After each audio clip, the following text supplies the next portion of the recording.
സ്ത്രീകളെയും കുട്ടികളെയും ഉൾപ്പെടെ അതിക്രൂരമായ രീതിയിൽ ബലാത്സംഗത്തിനിരയാക്കി അവരുടെ കഴുത്ത് ഞെരിച്ചുകൊണ്ട് അവരെ കൊല ചെയ്ത് ശേഷം ആസിഡ് ഉപയോഗിച്ച് അവരുടെ മുഖം വികൃതമാക്കിയ രീതിയിൽ നൂറുകണക്കിന് മൃതദേഹങ്ങൾ ധർമ്മസ്ഥലയിൽ കുഴിച്ചു മൂടപ്പെട്ടിട്ടുണ്ട് എന്ന സത്യം മറനീക്കി പുറത്തു വന്നുകൊണ്ടേയിരിക്കുകയാണ്. അതോടൊപ്പം ഒരുപാടധികം ചോദ്യങ്ങളും.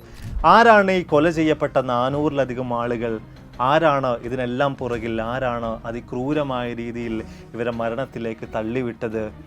ഇത്രയധികം ആളുകളെ കുഴിച്ചുമൂടി എന്ന് പറയപ്പെടുമ്പോൾ എന്തുകൊണ്ട് ഇവരന്വേഷിച്ച് ആരും ഇന്നേ വരെ വന്നില്ല?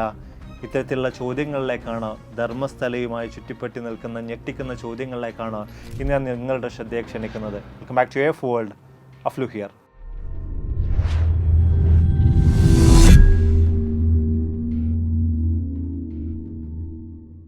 ഇക്കഴിഞ്ഞ നാളുകളിലായിട്ട് നമ്മൾ സംസാരിച്ചതിൽ അതീവ ഗൗരവവും ഗുരുതരവുമായിട്ടുള്ളൊരു വിഷയമാണ് നമ്മളിന്ന് സംസാരിക്കുന്നത്. ധർമ്മസ്ഥലയിൽ സംഭവിച്ച കാര്യങ്ങളെക്കുറിച്ച് തീർച്ചയായിട്ടും നിങ്ങൾക്കും ഏറെക്കുറെ ചെറിയ രീതിയിലെങ്കിലും ഒരു ധാരണ ഉണ്ടാവും. ധർമ്മസ്ഥലയിലെ ശ്രീ മഞ്ജുനാഥ ക്ഷേത്രത്തിൻ്റെ ഭാഗമായിട്ടുണ്ടായിരുന്ന ഒരു ശുചീകരണ തൊഴിലാളി രംഗത്തേക്ക് വരികയും 1998 മുതൽ 2014 വരെയുള്ള കാലഘട്ടങ്ങളിൽ 100-ലധികം മൃതദേഹങ്ങൾ മറവ് ചെയ്യാൻ വേണ്ടി അല്ലെങ്കിൽ കുഴിച്ചു മൂടാനൊക്കെ ആയിട്ട് താൻ നിർബന്ധിതനായി എന്ന് പറഞ്ഞുകൊണ്ട് രംഗത്തേക്ക് വരികയും ഏറെക്കുറെ 6 പേജുള്ള ഒരു പരാതി അദ്ദേഹം സമർപ്പിക്കുകയും ചെയ്തിട്ടുണ്ടായിരുന്നു. ഈ കാര്യങ്ങൾ തീർച്ചയായിട്ടും നിങ്ങളും കേട്ട് കാണും.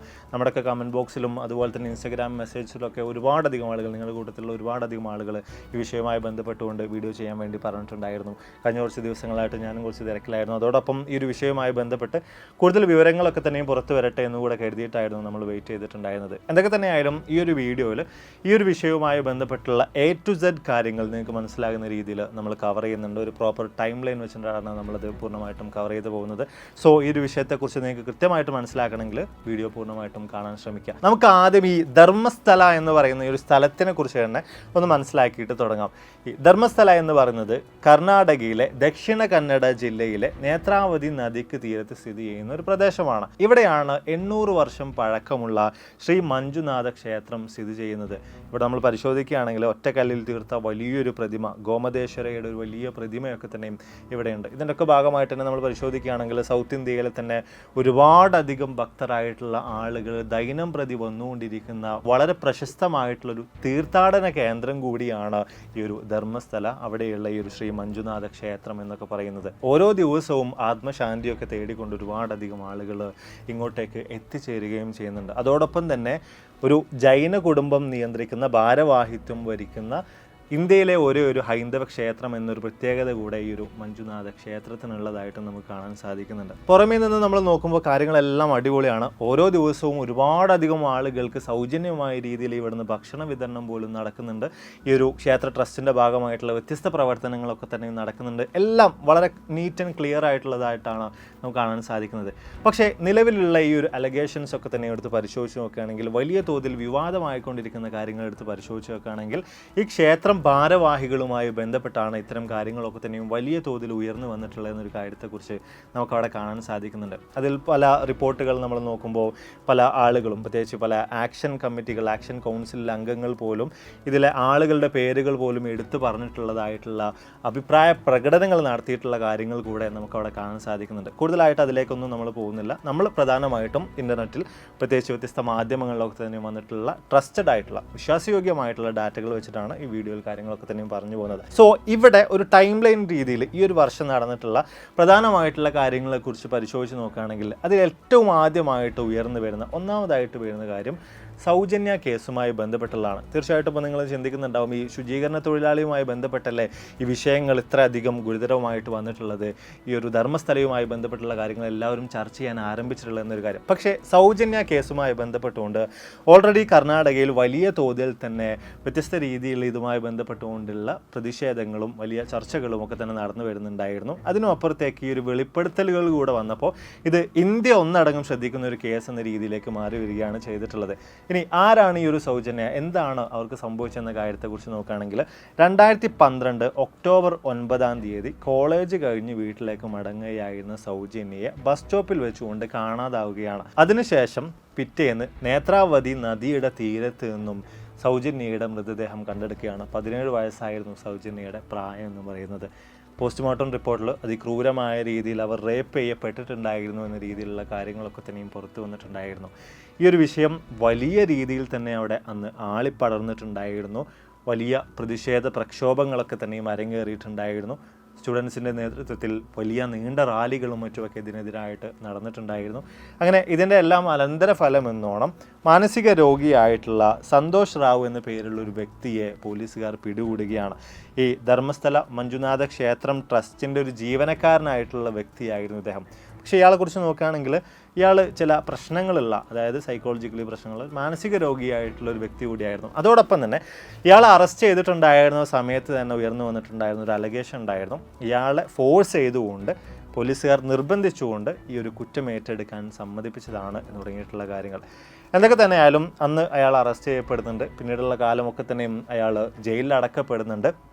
ഈ ഒരു കേസുമായി ബന്ധപ്പെട്ട് പിന്നീട് അന്വേഷണങ്ങൾ CBI എത്തുന്നുണ്ട്. CBI കോടതിയിലേക്ക് ഈ ഒരു കേസ് എത്തിച്ചേരുന്നുണ്ട്. ആ ഒരു അവസരത്തിൽ 2023 CBI സ്പെഷ്യൽ കോർട്ട് ഈ ഒരു കേസ് ചെയ്തിട്ടുള്ളത്, ഈ ഒരു കുറ്റകൃത്യം ചെയ്തിട്ടുള്ളത് ഇയാളാണ് എന്ന് തെളിയിക്കുന്ന രീതിയിലുള്ള തെളിവുകളൊന്നുമില്ല, തെളിവുകളുടെ അഭാവമുണ്ട് എന്നൊരു കാരണം കൊണ്ട് ഈ ഒരു സന്തോഷ് റാവു എന്ന് പറയുന്ന വ്യക്തിയെ കുറ്റവിമുക്തനാക്കുകയാണ്. അയാളെ വെറുതെ വിടുകയാണ്. അതോടൊപ്പം തന്നെ കോടതി ചൂണ്ടിക്കാണിച്ചിട്ടുള്ള കാര്യമായിരുന്നു, വലിയ തോതിലുള്ള അന്വേഷണത്തിൻ്റെ ഭാഗമായിട്ടുള്ള വീഴ്ചകൾ ഇവിടെ സംഭവിച്ചിട്ടുണ്ട്.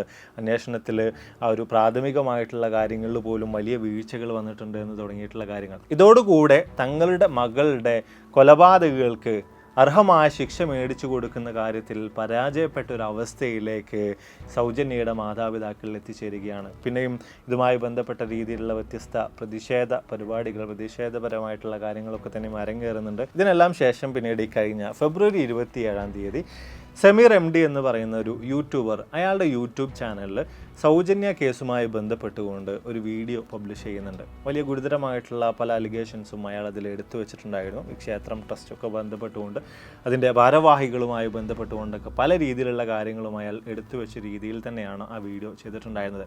പ്രത്യേകിച്ച് നാട്ടുകാർക്കിടയിൽ പ്രചരിച്ചുകൊണ്ടിരിക്കുന്ന ഈ ഒരു കേസുമായി ബന്ധപ്പെട്ട കാര്യങ്ങൾ എന്ന രീതിയിൽ വ്യത്യസ്തമായിട്ടുള്ള കാര്യങ്ങൾ, വലിയ തെളിവുകളുടെ ഒന്നും അടിസ്ഥാനമില്ലാതെ അയാൾ എടുത്തു വെച്ചിട്ടുണ്ടായിരുന്ന പല കാര്യങ്ങളുമൊക്കെ ആ ഒരു വീഡിയോയിൽ ഉൾപ്പെടുത്തിയിട്ടുണ്ടായിരുന്നു. ഇത് വലിയ തോതിൽ തന്നെ ചർച്ചാ വിഷയമായിട്ടുണ്ടായിരുന്നു, വൈറലായിട്ടുണ്ടായിരുന്നു. പിന്നെയും ഈ സൗജന്യ കേസ് കർണാടകയിൽ വലിയ തോതിൽ തന്നെ ചർച്ചകൾക്ക് വിധേയമാകുന്ന രീതിയിലേക്ക് എത്തിച്ചേരുന്നുണ്ട്. അതോടൊപ്പം തന്നെ ഈ ഒരു ക്ഷേത്രത്തെയൊക്കെ തന്നെയും മോശമായിട്ട് ചിത്രീകരിക്കുന്നുണ്ട്, സമൂഹത്തിൽ വലിയ പ്രശ്നങ്ങൾ ഉണ്ടാക്കുന്നുണ്ട് എന്ന രീതിയിലൊക്കെ കാണിച്ചുകൊണ്ട് യൂട്യൂബർക്കെതിരെ പോലീസുകാർ FIR രജിസ്റ്റർ ചെയ്യുകയും ചെയ്തിട്ടുണ്ടായിരുന്നു. അപ്പോൾ ഇത്തരം കാര്യങ്ങളൊക്കെ ഈ വെളിപ്പെടുത്തലുകൾക്ക് മുമ്പേ തന്നെ സംഭവിച്ചിട്ടുള്ള കാര്യങ്ങളാണ്. ഇതിനെല്ലാം ശേഷമാണ് ഇക്കഴിഞ്ഞ ജൂലൈ 3 ഈ ഒരു ക്ഷേത്രത്തിൻ്റെ ഭാഗമായിട്ട് ഏറെക്കുറെ 20 വർഷത്തോളം 2 പതിറ്റാണ്ടോളം ജോലി ചെയ്തിട്ടുണ്ടായിരുന്ന ഒരു ശുചീകരണ തൊഴിലാളി ഒരു സുപ്രീം കോടതി അഡ്വക്കേറ്റിനോടൊപ്പം വന്നിട്ട് ദക്ഷിണ കന്നഡ SP-ക്കും അതേപോലെ തന്നെ ധർമ്മസ്ഥല പോലീസ് സ്റ്റേഷനിലും ഒരു കംപ്ലൈൻറ്റ് രജിസ്റ്റർ ചെയ്യുന്നത്. 6 പേജുള്ള ആ ഒരു പരാതിയുടെ പ്രധാന ഉള്ളടക്കം എന്ന് പറയുന്നത് 1998 മുതൽ 2014 വരെയുള്ള കാലഘട്ടത്തിൽ തന്നെ നിർബന്ധിതമായി പല മൃതദേഹങ്ങളും മറവ് ചെയ്യാൻ അല്ലെങ്കിൽ കത്തിച്ചു കളയാനൊക്കെ തന്നെയും പലരും നിർബന്ധിച്ചിട്ടുണ്ടായിരുന്നു, താൻ അത് ചെയ്യാൻ നിർബന്ധിതനായിട്ടുണ്ടായിരുന്നു എന്ന് തുടങ്ങിയിട്ടുള്ള കാര്യങ്ങളാണ്. മാത്രമല്ല ഈ മൃതദേഹങ്ങൾ മറവ് ചെയ്തിട്ടുള്ള സ്ഥലങ്ങൾ താൻ നേരിട്ടെന്ന് കാണിച്ചു തരാമെന്നും അതോടൊപ്പം തന്നെ ഇതിൻ്റെ പുറകിൽ പ്രവർത്തിച്ചിട്ടുള്ള വ്യക്തികളെല്ലാം തനിക്കറിയാം, അവരുടെ പേരുകൾ വെളിപ്പെടുത്താമെന്നും ഒക്കെ അദ്ദേഹം ചൂണ്ടിക്കാണിച്ചിട്ടുണ്ടായിരുന്നു. അതോടൊപ്പം തന്നെ ഈ മൃതദേഹങ്ങളുടെ അസ്ഥികൂടങ്ങളുടെ ഫോട്ടോകൾ കൂടെ അദ്ദേഹം ഈ ഒരു പരാതിയോടൊപ്പം സമർപ്പിച്ചിട്ടുണ്ടായിരുന്നു. ഇതിൻ്റെ ഒക്കെ തന്നെയും ഭാഗമായിട്ട് തന്നെ തൻ്റെ ജീവന് പോലും ഭീഷണി ഉണ്ടാകാമെന്നും ഇനി എന്തെങ്കിലും തനിക്ക് പറ്റിക്കഴിഞ്ഞാൽ പോലും ഈ കേസിൽ വ്യത്യസ്ത മാറ്റങ്ങളൊന്നും ഇല്ലാതെ മുന്നോട്ട് പോകണമെന്നതിന് വേണ്ടിയിട്ട് ആവശ്യമായിട്ടുള്ള കാര്യങ്ങളൊക്കെ തന്നെയും താൻ ചെയ്തിട്ടുണ്ട് എന്ന രീതിയിലും കാര്യങ്ങൾ എല്ലാം തന്നെ അദ്ദേഹം വിശദീകരിക്കുന്നുണ്ട്. അതോടൊപ്പം തന്നെ തനിക്കും കുടുംബത്തിനുമൊക്കെ തന്നെ ഒരു സുരക്ഷ കൂടെ അദ്ദേഹം ആവശ്യപ്പെട്ടിട്ടുണ്ടായിരുന്നു. ഇത്രയും കാര്യങ്ങളാണ് പ്രധാനമായിട്ടും സംഭവിച്ചിട്ടുണ്ടായിരുന്നത്.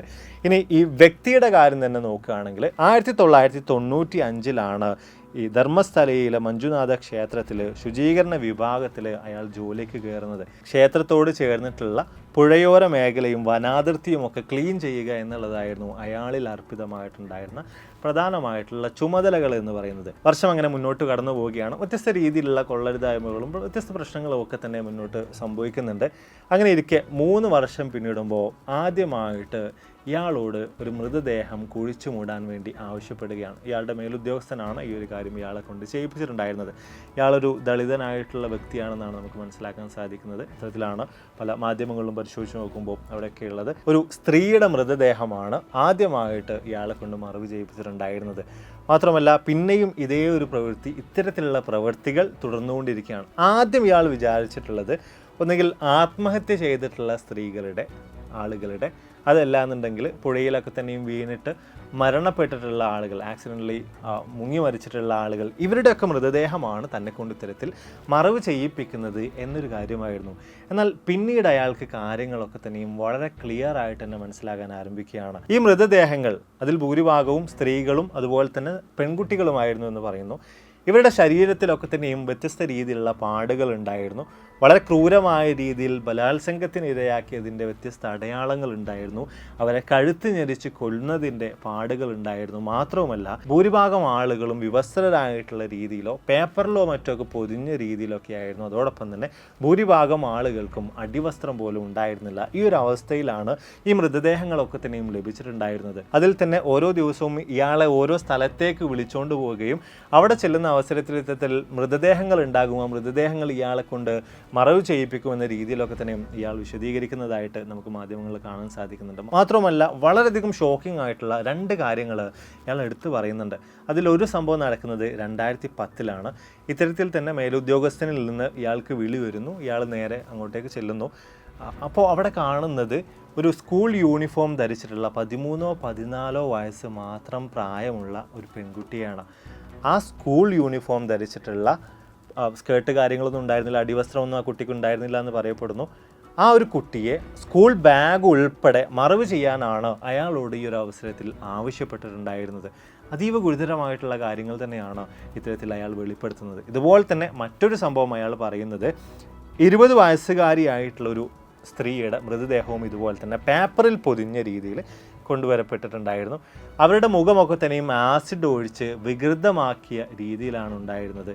ഇവരെ കത്തിച്ച് കളയാൻ വേണ്ടിയിട്ടാണ് ആവശ്യപ്പെട്ടിട്ടുണ്ടായിരുന്നത് എന്നൊരു കാര്യമാണ്. അപ്പം ഇതുപോലെ വളരെയധികം ഗുരുതരമായിട്ടുള്ള പല കാര്യങ്ങളും തന്നെയാണ് ആ ഒരു 6 പേജിലായിട്ട് ഇയാൾ ഉൾപ്പെടുത്തിയിട്ട് പരാതിയായിട്ട് സമർപ്പിച്ചിട്ടുണ്ടായിരുന്നത്. ഈ കാര്യങ്ങളെങ്ങാനും പുറത്ത് പറഞ്ഞു കഴിഞ്ഞാൽ തന്നെയും കുടുംബത്തെയും കൊന്നുകളയും, ഈ മരണപ്പെട്ട ആളുകളുടെ അതേ അവസ്ഥ തന്നെയായിരിക്കും നിനക്കുമെന്ന് പറഞ്ഞ് ഇയാളെ ഭീഷണിപ്പെടുത്തി ഇയാളെ പേടിപ്പിച്ച് നിർത്തിയിട്ടാണ് ഈ കഴിഞ്ഞ കാലം അത്രയും ഇത്തരത്തിലുള്ള നീച പ്രവൃത്തികൾ ഇയാളെ കൊണ്ട് മേലുദ്യോഗസ്ഥർ ചെയ്യിപ്പിച്ചിട്ടുണ്ടായിരുന്നത്. മാത്രമല്ല അങ്ങനെ ഇരിക്കെ 2014 ഈ വ്യക്തിയുടെ, ഈ ശുചീകരണ തൊഴിലാളിയുടെ ബന്ധുവായിട്ടുള്ള കുടുംബത്തിൽപ്പെട്ട ഒരു പെൺകുട്ടിയും ഇതുപോലെ തന്നെ അതിക്രൂരമായ രീതിയിൽ ബലാത്സംഗത്തിന് ഇരയാക്കപ്പെട്ട് കൊല ചെയ്യപ്പെടുകയാണ്. ഇതോടുകൂടെ ഇയാൾ ആകെ മാനസികമായിട്ട് തകർന്നടിയുകയാണ്. അതോടുകൂടെ 2014 ഡിസംബർ മാസത്തിൽ തൻ്റെ കുടുംബത്തെയും കൂട്ടിയിട്ട് ഇയാൾ അവിടെ നിന്ന് നാട് വിടുകയാണ്. മറ്റൊരു സംസ്ഥാനത്തേക്ക് രക്ഷപ്പെടുകയാണ്. പിന്നീട് ഈ കഴിഞ്ഞ കാലം അത്രയും വ്യത്യസ്ത നാടുകളിലേക്ക് താമസം മാറി വ്യത്യസ്ത പേരുകളിലൊക്കെ ആയിട്ട് ജീവിച്ചിട്ടാണ് ഇയാൾ തൻ്റെ ജീവൻ നിലനിർത്തിയിട്ടുണ്ടായിരുന്നത്. ഈയിടക്കും തനിക്ക് വ്യത്യസ്ത രീതിയിലുള്ള വധഭീഷണി പോലും പുറത്ത് വന്നിട്ടുണ്ടായിരുന്നു എന്ന രീതിയിലുള്ള കാര്യങ്ങൾ കൂടെ ഇയാൾ കൂട്ടിച്ചേർക്കുന്നുണ്ട്. പക്ഷേ ഉറങ്ങാൻ പോലും കഴിയാത്തൊരവസ്ഥയിലേക്ക് ഇയാൾ പതിയെ എത്തിച്ചേർന്നിട്ടുണ്ടായിരുന്നു. കണ്ണടക്കുമ്പോൾ താൻ കുഴിച്ചു മൂടിയ മൃതദേഹങ്ങൾ കാണുന്നൊരവസ്ഥയിലേക്ക്, മനസമാധാനം നഷ്ടപ്പെടുന്നൊരവസ്ഥയിലേക്ക് ഈ ശുചീകരണ തൊഴിലാളി എത്തിച്ചേരുകയാണ്. അതോടുകൂടിയിട്ടാണ് ഈ വെളിപ്പെടുത്തലുകൾ നടത്താൻ വേണ്ടി അദ്ദേഹം രംഗത്തേക്ക് വരുന്നത്. മാത്രമല്ല ഈ വെളിപ്പെടുത്തലുകൾ നടത്തുന്നതിൻ്റെ ഭാഗമായിട്ട് ആദ്യം അദ്ദേഹം ധർമ്മസ്ഥലയിലേക്ക് എത്തിച്ചേരുകയും അതിനുശേഷം അവിടെ അദ്ദേഹം കുഴിച്ചു മൂടിയിട്ടുള്ള ചില മൃതദേഹങ്ങളുടെ അസ്ഥികൂടങ്ങൾ പുറത്തെടുക്കുകയും ഫോട്ടോകൾ എടുക്കുകയും ചെയ്തതിന് ശേഷമാണ് ഈ ഒരു അഡ്വക്കേറ്റിൻ്റെയൊക്കെ സഹായത്തോടു കൂടെ കൃത്യമായ രീതിയിൽ തന്നെ പോലീസുകാരിലേക്ക് ഈ വിവരങ്ങൾ പറഞ്ഞു നൽകിയിട്ടുണ്ടായിരുന്നത്. ഈ ഒരു കേസ് ഫയൽ ചെയ്യാൻ ആവശ്യമായിട്ടുള്ള പ്രവൃത്തികളിലേക്ക് നീങ്ങിയിട്ടുണ്ടായിരുന്നത്. ഒരുപക്ഷെ ഡയറക്റ്റ്ലി ധർമ്മസ്ഥലയിലെ പോലീസ് സ്റ്റേഷനിലേക്ക് ചെന്ന് ഈ കാര്യങ്ങൾ അവതരിപ്പിച്ചു കഴിഞ്ഞാൽ ആ കേസ് എങ്ങും എത്തില്ല എന്ന് തോന്നിയതിന് അടിസ്ഥാനത്തിലായിരിക്കാം ഇത്തരത്തിലുള്ള ഒരു മൂവ് അദ്ദേഹം അദ്ദേഹം നടത്തിയിട്ടുള്ളത്. എന്തൊക്കെ തന്നെയായാലും ഏറ്റവും ഒടുവിൽ ഈ ഒരു കേസ് ഇപ്പോൾ രജിസ്റ്റർ ചെയ്യപ്പെട്ടിട്ടുണ്ട്. അതിൻ്റെ ഭാഗമായിട്ട് ജൂലൈ 11 ഇദ്ദേഹം കോടതിയിൽ എത്തിയിട്ടുണ്ടായിരുന്നു. ജഡ്ജിക്ക് മുൻപാകെ ഇയാൾ ഹാജരായിട്ടുണ്ടായിരുന്നു. ഇയാളും ജഡ്ജും മാത്രമുള്ള രീതിയിലാണ് കേസുമായി ബന്ധപ്പെട്ട കാര്യങ്ങൾ നടന്നിട്ടുണ്ടായിരുന്നത്. ഇതൊരു അതീവ ഗുരുതരമായിട്ടുള്ള കേസാണ്. നമ്മൾ വീഡിയോയുടെ സ്റ്റാർട്ടിങ്ങിൽ പറഞ്ഞതുപോലെ തന്നെ അതിൻ്റെയൊക്കെ ഭാഗമായിട്ടാണ് ഇത്തരത്തിലുള്ള പല പ്രൊസീജിയറുകളിലൂടെയും ഈ കാര്യങ്ങൾ ഇപ്പോൾ കടന്നു പോയിട്ടുള്ളത്. ഈ ഒരു അവസരത്തിൽ ജഡ്ജിന് മുൻപാകെ താൻ കുഴിച്ചെടുത്തിട്ടുള്ള പണ്ട് മറവ് ചെയ്തിട്ടുള്ള മൃതദേഹങ്ങളുടെ അസ്ഥികൂടങ്ങൾ അടങ്ങുന്ന ഒരു കവർ ഇയാൾ കൈമാറിയിട്ടുണ്ടായിരുന്നു. അതിപ്പോൾ ഫോറൻസിക് ലാബിൽ ഫോറൻസിക് പരിശോധനകൾക്ക് വിധേയമായിക്കൊണ്ടിരിക്കുകയാണെന്നാണ് മനസ്സിലാക്കാൻ സാധിക്കുന്നത്. കൃത്യമായ രീതിയിൽ ഈ മൃതദേഹങ്ങൾ കുഴിച്ചിട്ട സ്ഥലങ്ങൾ താൻ കാണിച്ചു നൽകാമെന്നും ഇതിന് പുറകിൽ പ്രവർത്തിച്ചവർ ആരൊക്കെയാണെന്ന കാര്യങ്ങൾ വിശദീകരിച്ച് നൽകാമെന്നും ഒക്കെ ഇയാൾ വീണ്ടും വീണ്ടും ആവർത്തിച്ച് പറയുന്നുണ്ട്. പക്ഷേ നിയമത്തിൻ്റെതായിട്ടുള്ള കുറേ കാര്യങ്ങളിലൂടെ ഇത് തീർച്ചയായിട്ടും കടന്നു പോകേണ്ടതുണ്ട്. അപ്പം ഡയറക്റ്റ്ലി ഇയാൾ ചെന്നിട്ട് ചിലപ്പോൾ ഈ ഒരു മൃതദേഹങ്ങൾ കുഴിച്ചിട്ട സ്ഥലങ്ങൾ കാണിച്ചു കൊടുക്കുന്ന രീതിയിലേക്കൊക്കെ നീങ്ങുമ്പോൾ മതിയായ സുരക്ഷകൾ അവിടെ ഇല്ലാത്തൊരവസ്ഥയ്ക്ക് വരികയാണെങ്കിൽ ഒരുപക്ഷെ അയാളുടെ ജീവന് പോലും വലിയ തോതിൽ തന്നെ ഭീഷണി നേരിടുന്ന അവസ്ഥകളുണ്ട്. അതിൻ്റെയൊക്കെ ഭാഗമായിട്ട് തന്നെ ഇയാളുടെ അഭിഭാഷകരുടെ ഭാഗത്ത് നിന്ന് ഈ ഒരു കാര്യം അന്വേഷിക്കാൻ വേണ്ടി ഒരു സ്പെഷ്യൽ ഇൻവെസ്റ്റിഗേഷൻ ടീം തന്നെ വേണം എന്നൊരു ആവശ്യം മുന്നോട്ടേക്ക് വെച്ചിട്ടുണ്ടായിരുന്നു. അവരുടെ നേതൃത്വത്തിൽ മാത്രമേ ഈ കേസുമായി ബന്ധപ്പെട്ട തെളിവെടുപ്പുകളിലേക്ക് മറ്റുമൊക്കെ നീങ്ങാൻ പാടുള്ളൂ എന്ന രീതിയിലുള്ള നിർദ്ദേശങ്ങളും ഒക്കെ വന്നിട്ടുണ്ടായിരുന്നു. അതിനടിസ്ഥാനത്തിൽ ഈ കഴിഞ്ഞ ജൂലൈ 20 ഒരു SIT ഫോം ചെയ്യപ്പെടുന്നുണ്ട്. പക്ഷേ അവിടെയും നമുക്ക് കാണാൻ സാധിക്കുന്ന ഒരു കാര്യം, ആ ഒരു SITയിൽ ഉണ്ടായിരുന്ന ആ ഒരു ഫോഴ്സിലുണ്ടായിരുന്ന ചില പോലീസുകാർ പേഴ്സണൽ റീസൺസ് എന്ന് ചൂണ്ടിക്കാണിച്ചുകൊണ്ട് അതിൽ നിന്ന് പിന്മാറിയിട്ടുണ്ടായിരുന്നു. സോ കാര്യങ്ങളുടെ പോക്ക്, കാര്യങ്ങളുടെ ഒരു ഗതി എങ്ങോട്ടാണെന്ന കാര്യത്തെക്കുറിച്ച് എന്താണ്, ആരൊക്കെ ആയിരിക്കാം ഇതിന് പുറകിലുള്ളത്, അവർ എത്രത്തോളം പവർഫുള്ളാണ് എന്ന് തുടങ്ങിയിട്ടുള്ള കാര്യങ്ങളൊക്കെ ഈ ഒരൊറ്റ കാര്യത്തിൽ നിന്ന് കൃത്യമായ രീതിയിൽ നിങ്ങൾക്ക് മനസ്സിലാക്കാൻ സാധിക്കുന്നുണ്ടാകുമെന്ന് വിചാരിക്കുന്നു. ഇവിടെ ഇയാൾ മറവ് ചെയ്തിട്ടുള്ള സംസ്കരിച്ചിട്ടുള്ള മൃതദേഹങ്ങളുടെ എണ്ണം പരിശോധിക്കുകയാണെങ്കിൽ 100-ലധികം മൃതദേഹങ്ങൾ എന്ന രീതിയിൽ നമുക്ക് കാണാൻ സാധിക്കുന്നുണ്ട്. അതുപോലെ തന്നെ ചില ഡാറ്റകൾ പരിശോധിച്ച് നോക്കുമ്പോൾ 500-ലധികം മൃതദേഹങ്ങളാണ് എന്നൊക്കെ പറയുന്ന ആളുകളുണ്ട്. ഇനിയിപ്പം കാണാതായിട്ടുള്ള ആളുകളുടെ കേസുകൾ എടുത്ത് പരിശോധിച്ച് നോക്കുമ്പോൾ അത് 367 ആണ് എന്ന രീതിയിലുള്ള ചില കണക്കുകൾ കാണുന്നുണ്ട്. ഇതിനെല്ലാം അപ്പുറത്തേക്ക് കൃത്യമായിട്ടുള്ള ഒരു കണക്ക് നമുക്ക് കിട്ടണമെങ്കിൽ ഈ ഒരു കേസ് മുമ്പോട്ടേക്ക് പോയി അതിൻ്റെ ഭാഗമായിട്ടുള്ള അന്വേഷണങ്ങളൊക്കെ കൃത്യമായി നടന്നെങ്കിൽ മാത്രമേ നമുക്ക് മനസ്സിലാക്കാൻ സാധിക്കുകയുള്ളൂ. ഇനി ഇവിടെ ഉയർന്നു വരുന്ന വലിയൊരു ചോദ്യമുണ്ട്, ഇത്രയധികം ആളുകളെ കാണാതായിട്ട് എന്തേ ഇവരാരും അന്വേഷിച്ച് വന്നില്ല എന്ന്.